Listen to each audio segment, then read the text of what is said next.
Hershey, the tiny, velvety chocolate Chihuahua, believed his world was perfectly calibrated. It consisted of two things: sunbeams and soft blankets. Anything outside of that was unnecessary, especially cold air, which he treated like a personal insult.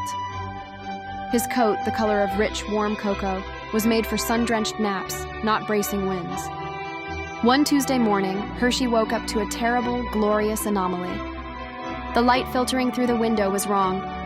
Instead of the warm golden wash he expected, it was a blinding, pristine white that made the room look foreign. He scampered to the window, his claws clicking impatiently on the hardwood floor. His yard, the familiar patch of brown grass and dried leaves, had vanished. In its place was a smooth, dazzling expanse of pure white. It looked like frozen whipped cream, or perhaps a giant silent ghost had covered everything he owned. He tilted his head, his large, dark eyes wide with suspicion. His human Chrissy bundled him into his thickest sweater, a ridiculous contraption knitted from fire engine red yarn. Hershey hated the sweater, but he tolerated it as a necessary evil for porch trips. Chrissy opened the back door. The air that rushed in wasn't just cold, it was sharp. It smelled like clean metal and distance. Hershey was placed gently onto the wooden steps. He braced himself, ready for the rough texture of the porch boards. Instead, he felt nothing but a soft, cold cushion beneath his paws. He looked down. Where the steps ended, the white world began. He tentatively lifted one front paw, a tiny, perfect, chocolate-colored foot, and jabbed it into the fluffy surface. Shh! A jolt of icy, wet cold shot instantly through his pad.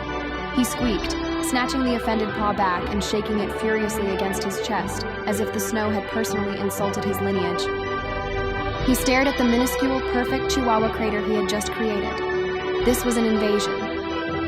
This cold, bright, silent substance was disrespecting the sunbeam to blanket efficiency of his entire life. With a dramatic huff that barely moved the air, Hershey decided the snowy ground was not worth the risk. He executed a flawless, high-speed reverse pivot and scrambled back into the house, dragging his red sweater behind him, leaving a single, perfect line of paw prints in his wake.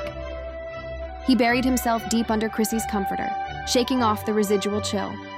The snow was magical, he admitted, but magic was clearly meant to be observed, not touched.